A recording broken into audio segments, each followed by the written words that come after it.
Tehching Hsieh, Telling Stories, Part 1. Imagine, if you will, you're at the museum, standing in front of a black and white poster. In the top half of the poster, there's a photograph of the corner of an artist studio taken up by a small, empty wooden cage with a bed inside, and in the bottom half, a calendar spanning the autumns from one year into the next. The photograph does not depict an artwork, so much as it is one of several documents of a performance by Tehching Hsieh. Born in Taiwan in 1950, the artist dropped out of high school in 1967 and took up painting. In 1973, after completing his 3-year compulsory army service, Hsieh held his first solo exhibition. However, instead of continuing as a painter, he began a series of action works, culminating in Jump, where he recorded his fall from a second-story window.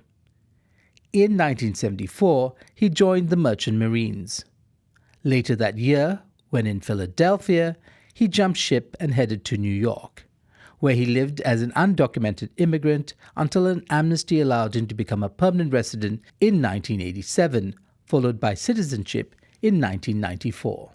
As for the art for which Hsieh has become renowned, that began one day in September 1978 with the first of his meticulously documented one-year performances. As with all his performances, this one started with a self-imposed contract, a signed and dated statement. Quote, I, Sam Hsieh, he used the nickname Sam at the beginning, plan to do a one-year performance piece to begin on September 30th, 1978. I shall seal myself in my studio, in solitary confinement inside a cell room measuring 11 feet 6 inches by 9 feet by 8 feet. I shall not converse, read, write, listen to the radio or watch television until I unseal myself on September 29, 1979. I shall have food every day. My friend 𝗔𝗍𝘁𝘁 will facilitate this piece by taking charge of my food, clothing, and refuse. Let's return to that black and white poster of what has become known as One-Year Performance 1978-1979 cage piece. Rather than view this as a document of a single performance, Hsieh considers his 6 major works not as separate pieces, but as life works that comprise a single life work. He has said, quote, each piece is very clearly a piece of art, but this art has a life quality. That is its rhythm. On April 11, 1980, in what has become known as One-Year Performance 1980-1981 time clock piece, the artist started punching a time clock every hour on the hour, 24 hours a day, every day of the year. Each time he punched in, a single frame of a 16mm film was taken, thus compressing a whole day at 24 frames per second into a single second of film and a whole year into little over 6 minutes. As with all his one-year performances, Hsieh began with his head shaven, then let his hair grow out throughout the year, which we see in the short film.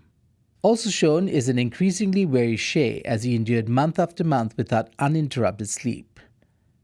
Hsieh was not perfect in punching his clock on time every hour of the day, every day of the year, but he did pretty well, over 98%. Then on September 26, 1981, Hsieh began living on the streets of New York for 1 year, always being outdoors, never going inside or seeking shelter, even throughout the harsh winter. This became known as One-Year Performance 1981-1982 outdoor piece. The next performance, known as Art Life One-Year Performance 1983-1984 rope piece, introduced a new element, another person. Starting July 4th, 1983, Hsieh and artist Linda Montano lived together for a year, joined by an 8-foot rope, never separating but never touching.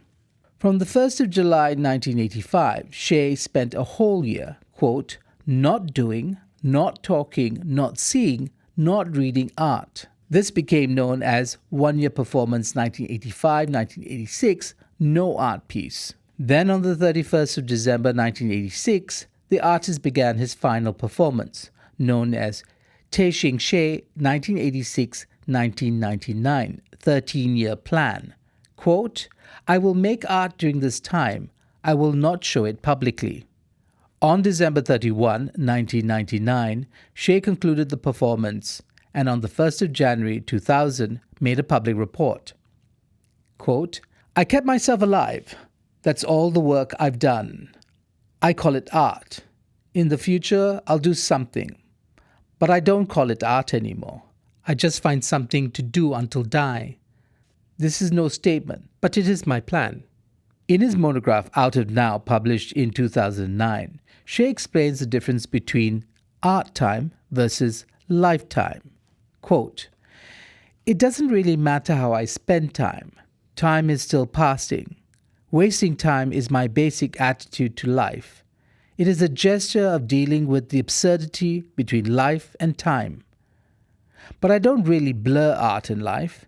The gap between each one-year performance is lifetime.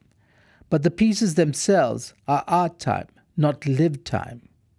In part 2, we will turn to questions about documentation, philosophy, and art history in Hsieh's body of work, as well as hear more stories about his experience.